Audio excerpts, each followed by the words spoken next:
Namaste, Om to everyone. It is just such a great honor to be with you, to be part of the Jai Jagat movement, and especially at this time where it's really about universal justice, justice for all humanity, justice for all life, all forms of life on our beautiful Jagat, our beautiful universe, just like the wonderful speakers of the last session and this whole day are emphasizing. So thank you so much to Rajagopal ji, to Jill ji for inviting me in. As they know, I am, like Raja ji, a justice activist. And for me, the passion for justice, I'm a South Indian like him from Tamil Nadu and growing up in different parts of India. I really felt passionately about the issues of injustice in India, every form of injustice.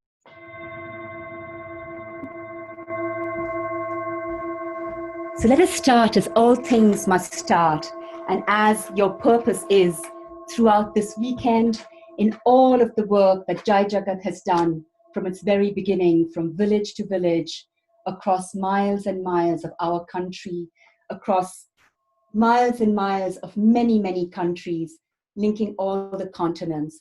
Let's start by lighting that lamp in each and every human soul, lighting that lamp, which is the flame for justice,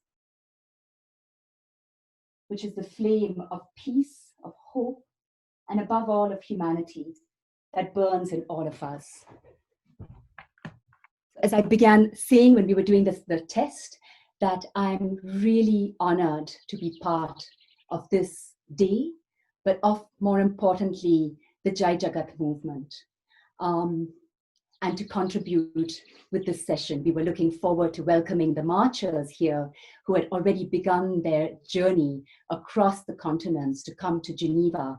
I'm based in France in a small village where Theatre of Transformation Academy and Home for Humanity is hosted. And we were hoping to see Rajaji and Jill and all the marchers here to receive them so they could rest their tired legs. But it's beautiful to connect with you and all your partners around the world, such noble pioneers of nonviolent leadership. So in this session, what I wanted to share through a few of the stories of the people, the nonviolent leaders who are working for peace and justice around the world, who have inspired me from all of these 30 plus years that I've worked on the theme of justice and peace. Just a few of their stories. So we're going to go on a global journey around the world. Do have a little globe to orient us. And just give you a little bit of an indication of what we're going to do in this session.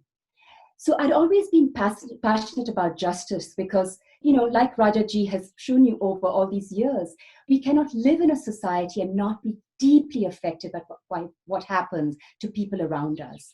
And every time I saw an act of inhumanity, whether perpetrated against me or against someone else, it broke my heart.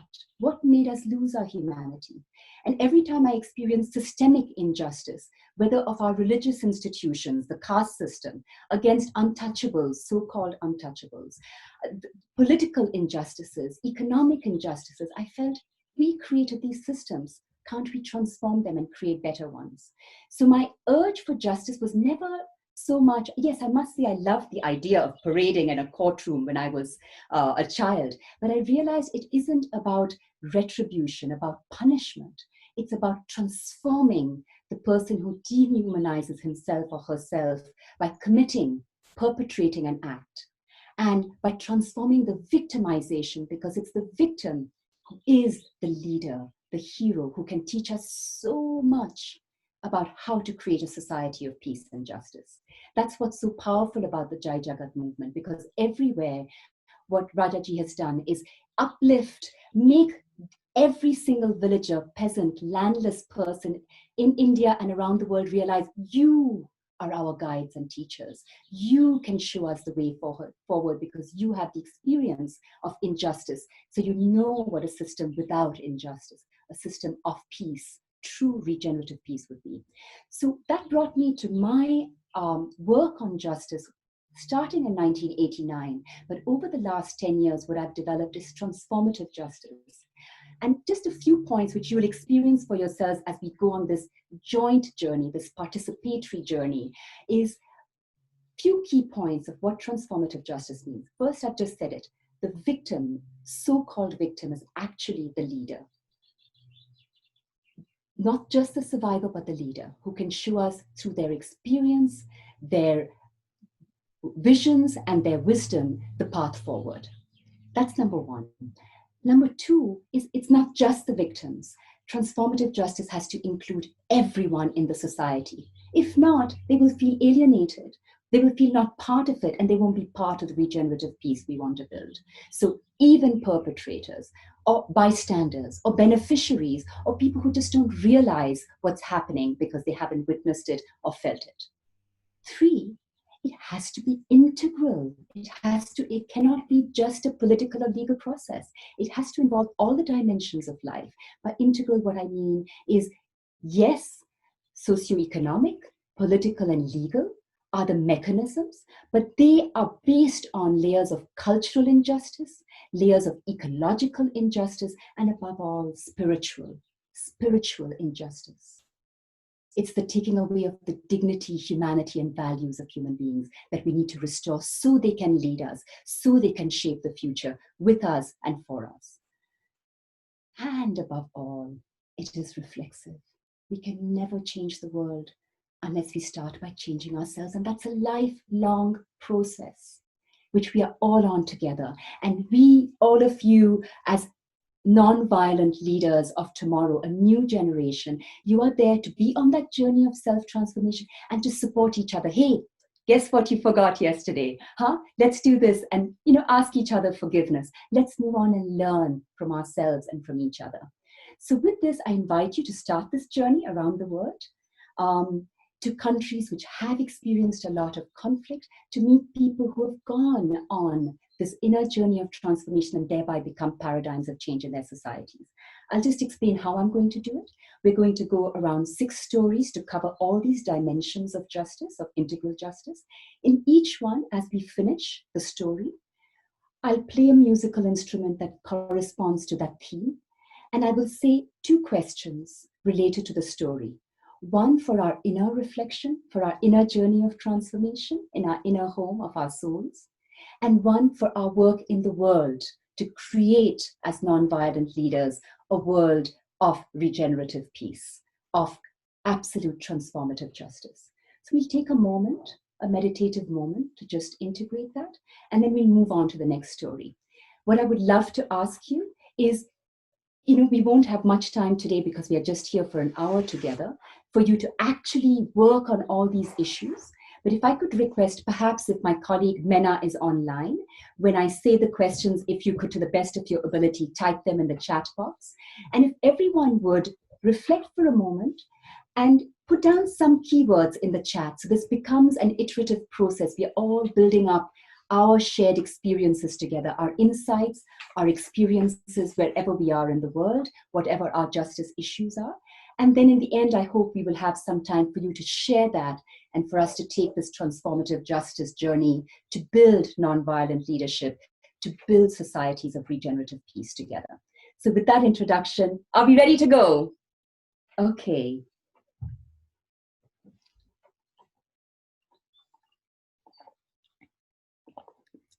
So just to remind you, we'll be going on the journey of political justice, where we go to Fiji, then socioeconomic justice, which I do together with legal justice today, for which we go to Cambodia. Thereafter, we will go for cultural justice to Peru in South America. Then we will go for ecological justice to Syria, where conflict is still so devastating. Then we will go for epistemic justice, which I forgot to mention, the knowledge in justice, because knowledge is power. We will go to a refugee from Somalia, a young boy, and then we will conclude with spiritual, metaphysical justice in Palestine. Where better, but in the heart of the world, in the Holy Land. Thank you.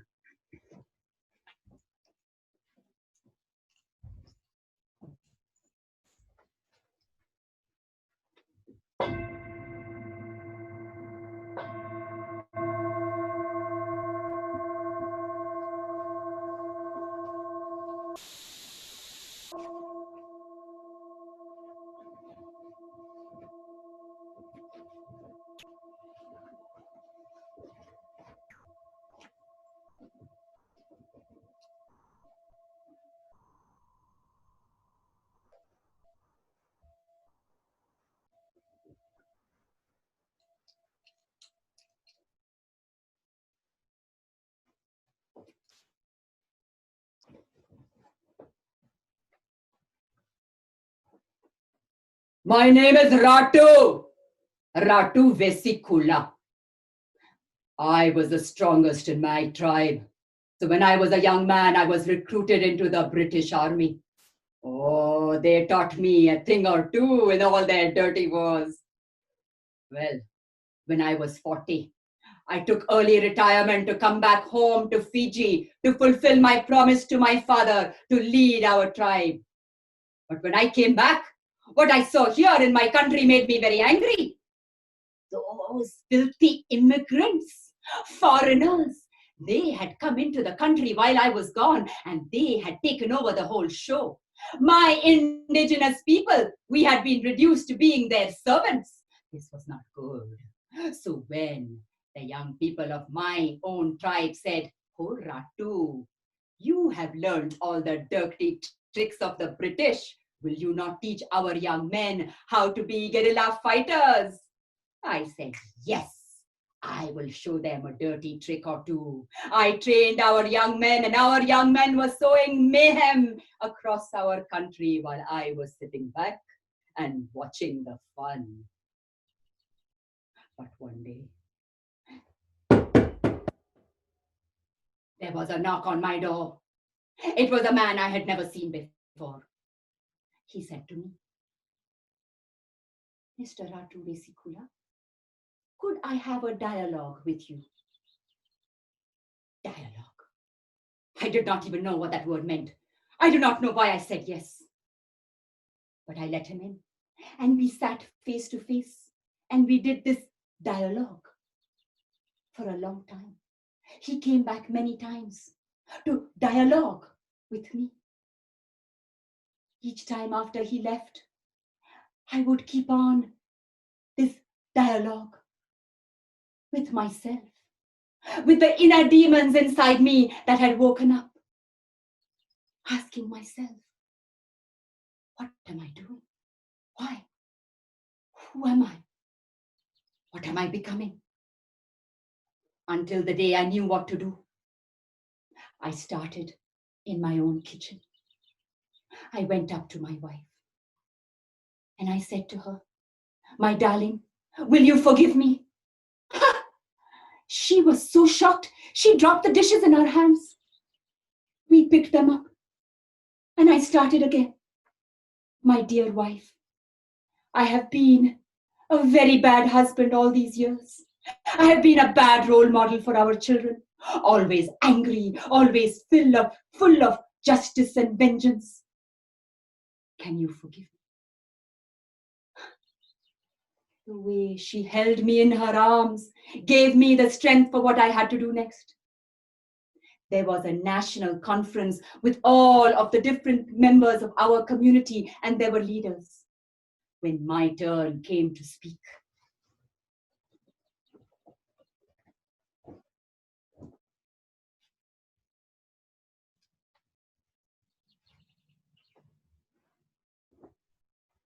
I stood before my people and said,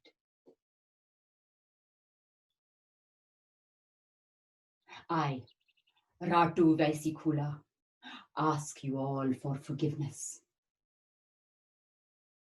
What I have done is wrong. Give me a chance to make amends and do good and bring peace to our country. To you, the people of my own community, I ask you to forgive me. I misled our youth. I dragged them down the path of revenge and violence. I was wrong. Give me a chance to work with our young men and women and to help them to shape a positive future for themselves and for all of us. To you, my brothers and sisters of the Indian community, I have done you much harm. I regret the harm I have done you. I regret all of the damage done to you by my young boys in the militia. I ask you with folded hands, forgive me. Forgive me. And if you find it in your heart to accept my apology, I ask you to shake my hand and let us work together to rebuild our one country together. The leader of the Indian community, I saw he was listening. But when I finished speaking, he got up and left the room. After many hours, he came back and he spoke to me. And he said, Ratu Vesikula, the very sound of your name made us tremble in our knees. We associated you with all that is evil in humanity. But I listened to you, and I know that you were sincere. So I thought about it, and I say yes. On behalf of our community, we accept your apology. Let us try. Let us shake hands, because our country needs it, and let us try to build it together. When we shook hands, it was like a ripple of an earthquake of peace across our country. Neighbors, friends jumped across walls of man-made hatred to shake hands, to hug, to say sorry, and to rebuild those broken bridges. It was only the beginning of a long journey, but we had begun, and we had begun together. That is how I, who could have become a warlord, unrepentant, became a peace senator, guiding the youth of our country towards a better future. Not only that, even now at my old age, I go from country to meet young men who are filled with hatred as I once was, to tell them no. Take the path of non-violence, of peace. If I can change, you can. We all can be the change. Thank you. Be the change.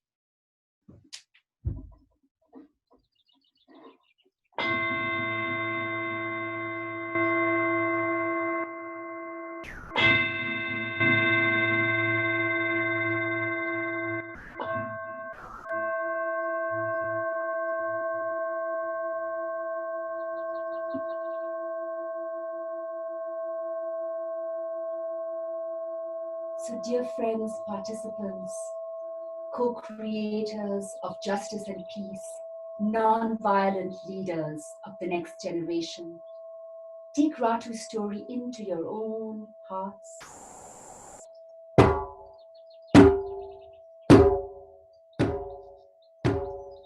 Hear the knock on your inner door and first reflect, what are the inner demons inside you?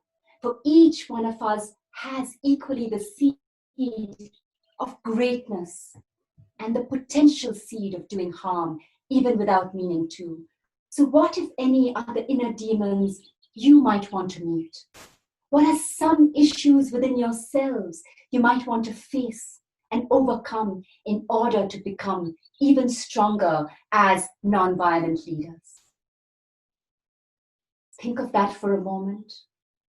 Write it down and perhaps share on the chat the intuition that comes to you. How can you face your inner demons every day in order to become a stronger leader?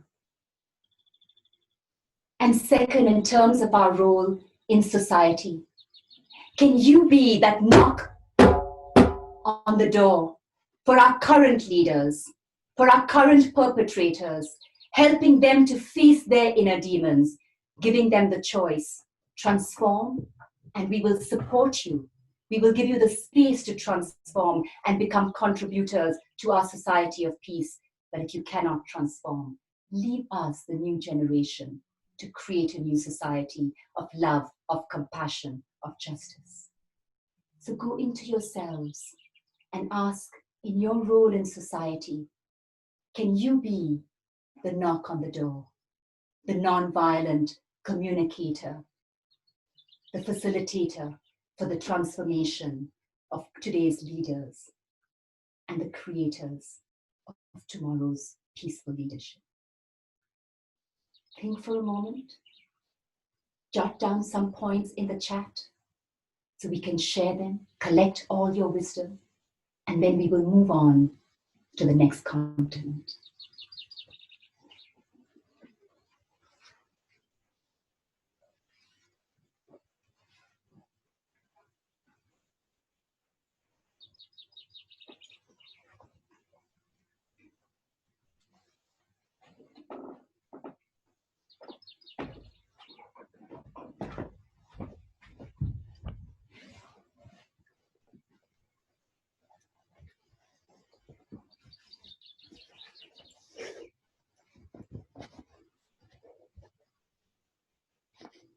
So just take another moment.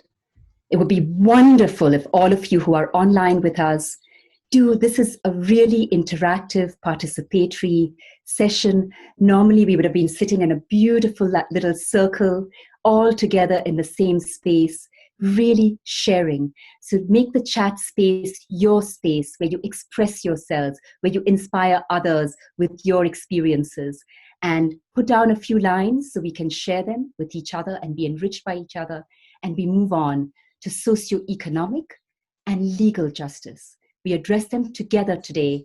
You will see why. Wonderful. I'm glad to see many of you contributing.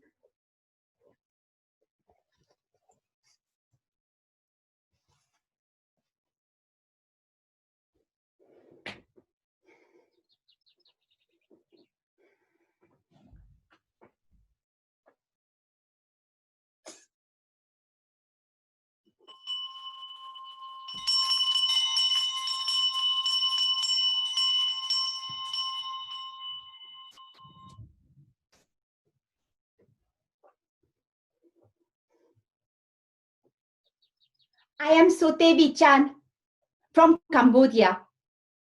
I was only 5 years old when the genocide started in our country. My father was a professor in the university. They shot him in the back of the head. My mother was a school teacher. So they sent her, with us 5 children, to a labor camp. Though I was only 5, I had to work just the same as all the other children in the labor camp. My job, it is this. I must fill this big basket full of cow dung. Then I must walk and carry it to the field and put it in the field. One day I was doing this, walking barefoot because all of us were barefoot. But a thorn came in my foot. I slipped and I fell. And my basket broke and all the cow dung spread everywhere. Oh, I quickly looked around and I tried to collect the cow dung and to repair my basket, but a guard saw me. He pulled me by the hair. He dragged me to the center of the village camp. There, he made all the children, 350, to surround me. He took a whip and said, everyone must whip me because I am an enemy of the people for wasting the resources of the country. They all started whipping me one by one. Otherwise, they would be whipped themselves. My friend, she saw so danger, but she went running to call my mother from the field. My mother came and tried to save me. But the guard pushed her away and said, you touch that girl and you are an enemy of the people. My mother hid and watched until the night fell and everyone left. Then she came and took me in her arms and she said, don't worry, my child, you will heal. Heal how? Only with the few herbs we can find in the forest. After the genocide was over, we were so poor. We had nothing. I would wake up at 4 o'clock in the morning and take few vegetables and sell them in the marketplace to help my mother to raise us children. Then I would quickly get dressed and go running to school, and I would study very hard, so hard I got a scholarship to go to university. My mother said, you will become a doctor to help small children like you were when you were beaten. I said, no, Mama. I will become a judge to transform the law of the jungle into the law of justice. My mother said, you are right, my child. We need justice even more than we need medicine. I became a judge. I worked so hard that Ministry of Justice hired me. I worked so hard that I was promoted until I became the Deputy Minister of Justice. Now, as Deputy Minister of Justice, every bill, every law I read carefully. And I ask myself, will this help the poorest of the poor in our country? Will this help the women and the children, the sick, those who have no access to anything at all? Will this help them? Yes, I am fulfilling the promise I made to my own heart and to my dear mother. I am restoring the rule of law for the rule of the jungle. Thank you.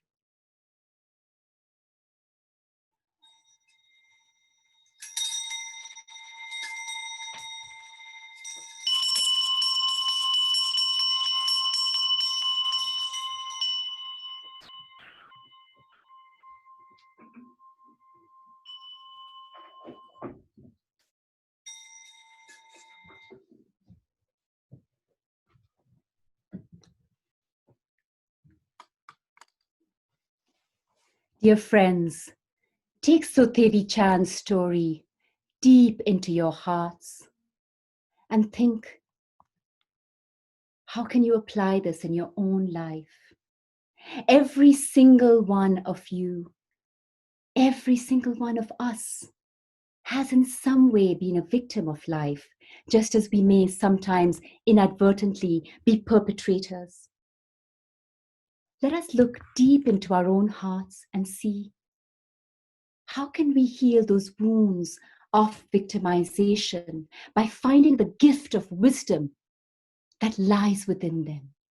How can we find the destiny, the fate that is waiting to be uncovered, the purpose that awaits us within our victimization, so we can become leaders, transforming that injustice that we faced for the benefit of all others, so that others may not be victimized as we were? So think of this question for yourselves and write a bit in the chat of your inner reflection. How was I victimized? What was the gift of victimization that I can use to help others to not be victimized? And second question, take it deep within and ask yourselves, in terms of being a non-violent leader in my society, how can I make sure that every act that I do is based on the needs of the neediest in my society? Remember our beloved Gandhi, when he asked us to think of that child, the most needy, and make every action based on that child. So let us see, how can I, as a non-violent leader, base every action to eliminate, not reduce, eliminate socioeconomic inequality? If I'm involved in lawmaking, in legislation, how can I ensure, like Sutevi, that every law is there for the poorest of the poor, for those with no access to resources and justice? Let us think, absorb, share your feedback on the chat so we can learn together and we move on in our journey around the world, going now from political, socioeconomic and legal in Cambodia, moving to cultural justice, for which we go to South America, to Peru. And I must say, everyone whose story I share in Theatre of Transformation, in Transformative Justice, they're all people I've had the privilege to meet, to learn from, to work with in different situations in my work on justice.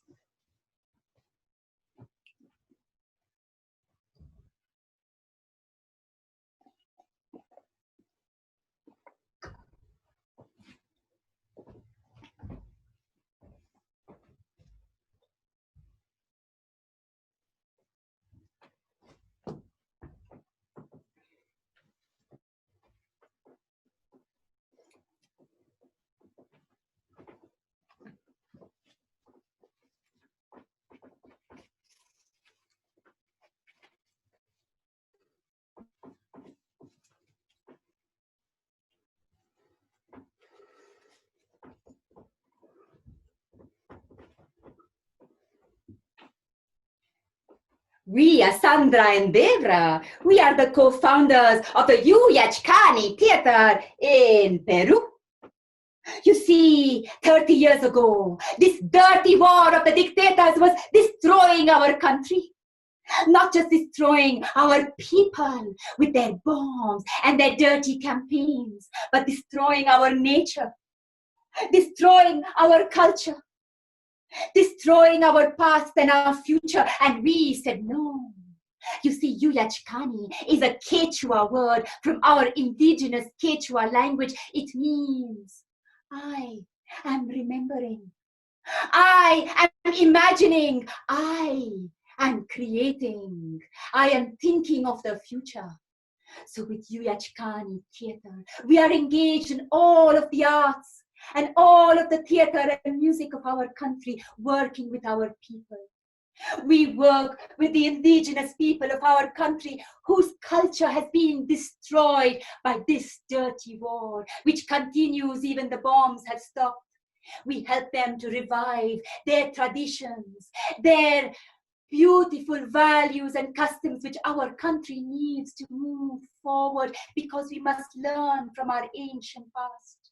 We are working with the women of our country who were deprived of everything and victimized when their children, their husbands were stolen from them and thrown into the ocean or tortured and killed.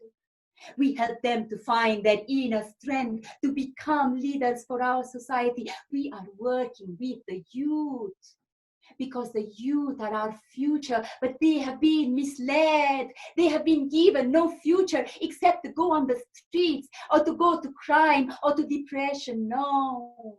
We, through music, arts, theater, all forms of creativity, we are helping them to find their future so they can become our future. You see, estamos creando una utopía para todos. We are creating a utopia, and our utopia for everyone. Gracias. Muchas gracias.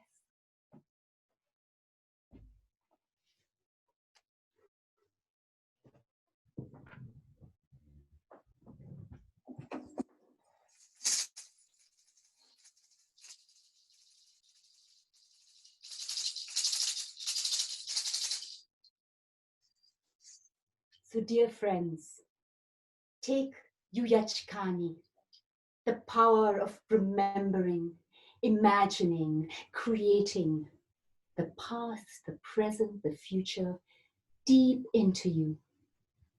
And think, all of us know, it's in our moments of crisis that our creativity bursts out. What is your access point to your unique and particular gift of creativity? When you are in a moment of crisis, how do you come out of the confines and create new possibilities through your innate creativity? And how can you nurture that to become the strongest non-violent leader you could be? So even in the deepest crisis, under any pressure, you can access your unique creativity and find new possibilities for the future. As all of the leaders we will meet today, and many others of those that you work with, always do in crisis. So take a moment to reflect on your gift of creativity and share it on the screen, on the chat screen. And then think about your society, the context in which you work. What is the form of cultural oppression, discrimination, systemic injustice, the complete destruction of cultures, like what is happening to the many, many, many unique Adivasi cultures in India, in Latin America, where they are being destroyed by our current socioeconomic system of capitalism? Which one touches your heart? What can you do in every action as a non-violent leader to restore, to honor, to treasure, and above all, to learn the wisdom of these ancient cultures, so we can create a culture of conscience, of compassion, of inclusion for all? So take these two questions, personal, societal, deep into you. Remember, tonight you can go back and think more deeply about them. So now write down a few words and let's say goodbye to Peru and the Yuyachkani and travel where the bombs are still falling to Syria.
My name is Gardenia. That is the name that I adopted when our peaceful revolution for justice and democracy began. You know, when our revolution started, we would carry olive branches in our hand. And when the soldiers pointed their guns at us, we would give them an olive branch and say, all we want is peace and human rights and justice, just like everyone else in the world. Don't you want the same? Then they started bombing us from above. I remember that day of the first bombing. I had just graduated and I was walking to work. I heard the shouting, on your knees, down, down on the ground. I fell to the ground. But I looked like in a horror movie, like in slow motion, bomb after bomb, barrel bombs, meant to destroy as many people and houses as possible, falling and falling and falling and falling. Then when all was quiet, I went running to my house. Our neighborhood was one of the first to be destroyed. There was nothing left, not even a memory. But we Syrians, old and young, whatever our background, we didn't just sit quietly and wait for the international community to save us. We began to organize ourselves. Every day, new civil society organizations would emerge like our flowers and our olive trees would in the past. We all worked together. I joined the first field hospital. I joined the White Helmets. All was started by our friends, our neighbors, because we all believed that when you lose one human life, you lose all humanity. You see, we are all working together now, praying for peace and in between the bombs, rebuilding what we have, because we know we are all interconnected. We are all interconnected. I will just share with you now one of the many, many civil society organizations that I created with 6 of my friends. We felt since the war started, we never heard children anymore laughing and playing. Normally, every year, we would plant our olive trees together. We would collect sage together. We would make little gardens in our homes. And now, that was impossible.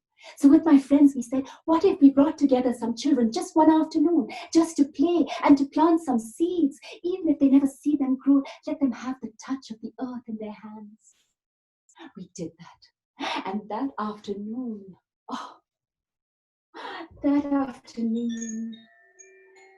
hearing the children laugh and play, seeing the joy as their hands touched the earth and they planted seeds, we said, this cannot be just once. That's how Olive Tree was born. And now there are Olive Tree civil society organizations all over, wherever we can, in Syria and in all the refugee camps.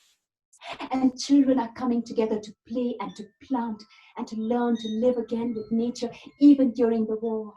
And when it is over, we will go back and we will plant our trees and we will rebuild a Syria of inclusion and love and peace for everyone. We will.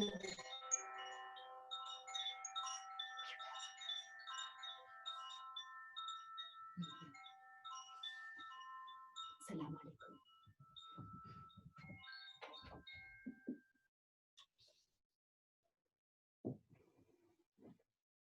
Yes.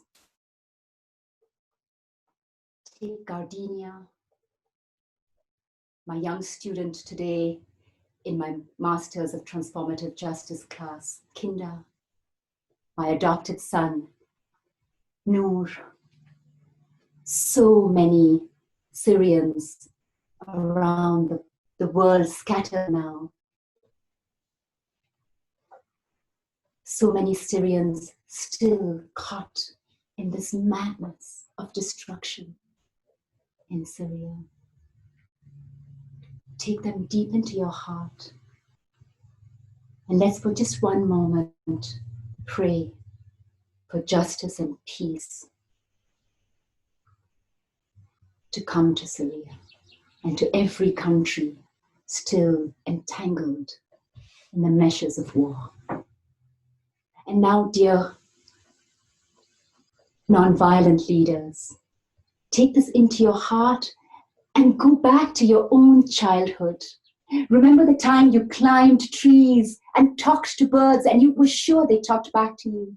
Remember the first time you got your hands dirty in the mud, in the earth, in the sand. Maybe all of you have planted a seed yourselves in the past. Go back there and remember that feeling we had as children when we were a part of nature. We knew ourselves to be part of the earth, and just reconnect to that.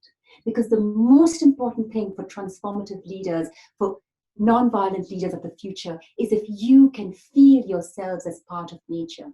Not just restore the environment, but feel your oneness with nature. Then you will be able to ensure that you create a society that honors and protects nature and reverses the irreversible damage we have done to the earth. So first, take it in. Connect to that feeling of your childhood when you were one with nature. Connect to your commitment as a non-violent leader to bring that oneness with nature into everything you do. And write a couple of words of what your connection to nature is and how that can be part of your leadership. And now think of society and think of how you could bring this into your work in society. We have just 2 more stops. I think we're coming to the close of the session. Is it, Ria? Is that why you're... Okay, should I jump over one story and go to the last one? Yes, we have like 4 minutes or so. Okay. So, yes. I'm sorry that I miscalculated time. No problem. I will be mindful of time. Don't worry, Ria. You can.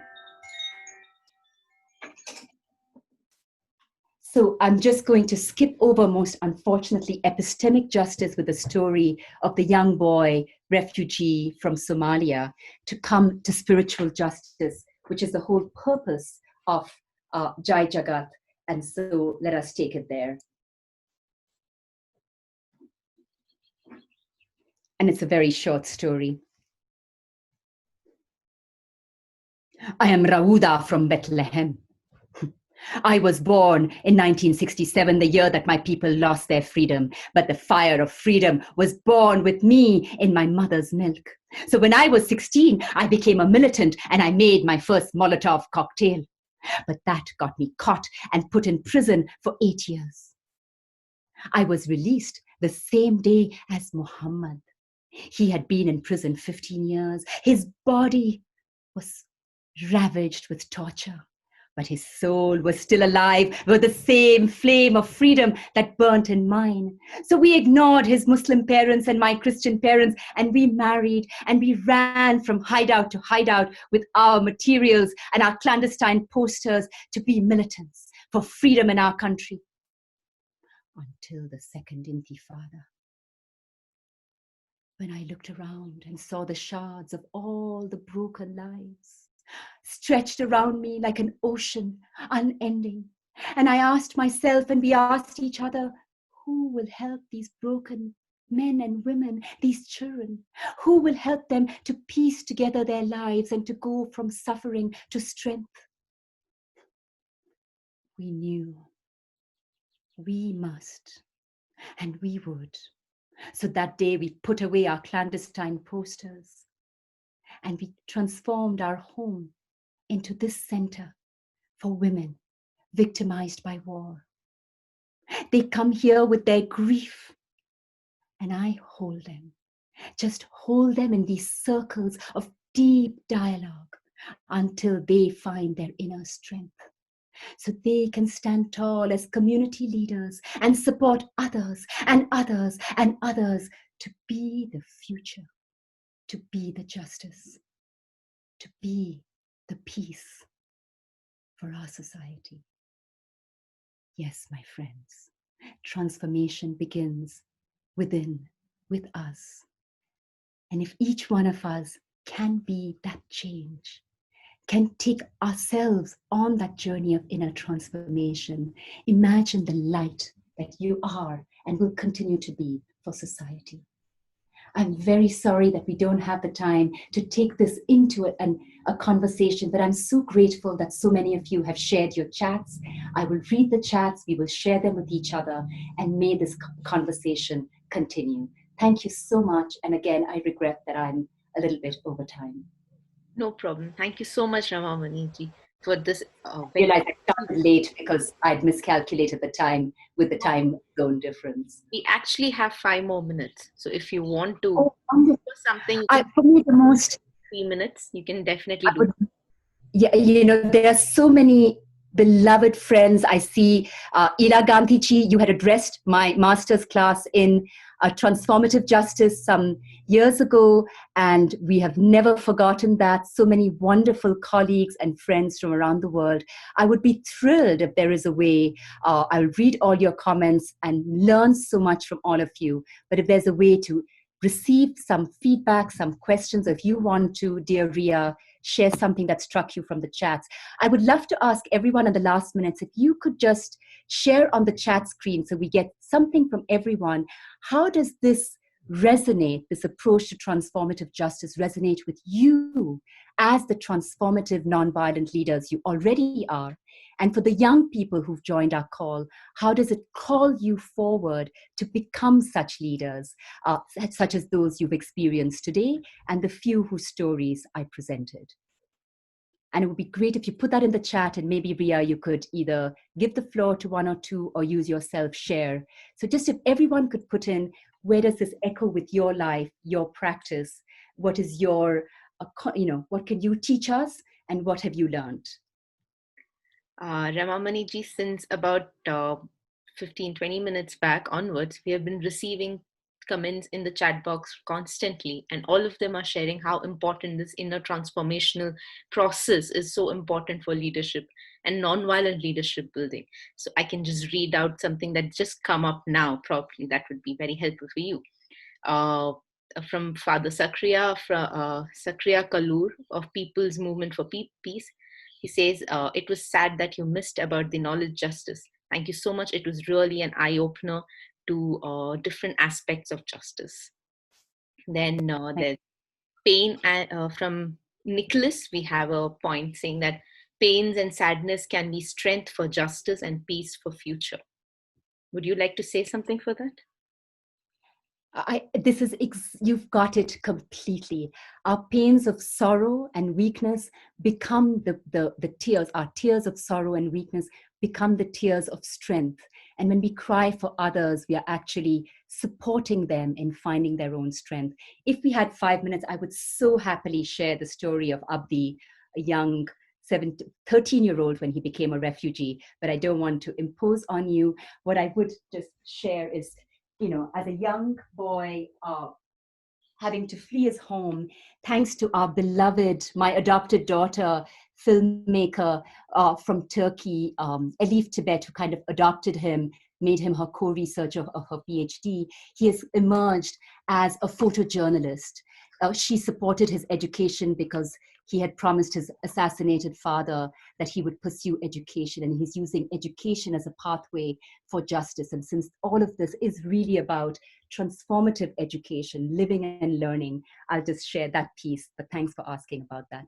I'm just so honored that I could do this. Thank you, Elaji. I see your beautiful message. I'm very touched by all the feedback, and may we continue to march together for this world of peace. Thank you so much.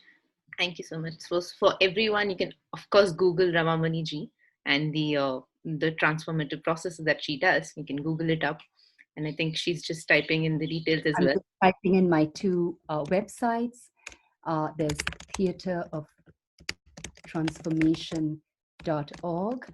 And also you can send us messages. We have two wonderful young people who are online who very love to hear your messages because they do our social media. It's Theatre of Transformation. Theatre of Transformation Academy on Facebook. Voila. And I think that maybe if Kamu's online, she'll share the Instagram later on because I don't know it. Thank you. Thank you so much. So I would like to conclude with one of the comments given by Wow Peace. They say the arts echo in the heart, and it is the stories from the heart that build bridges from one to another. Thank you so much. May you have a beautiful rest of the day, and may the movement continue.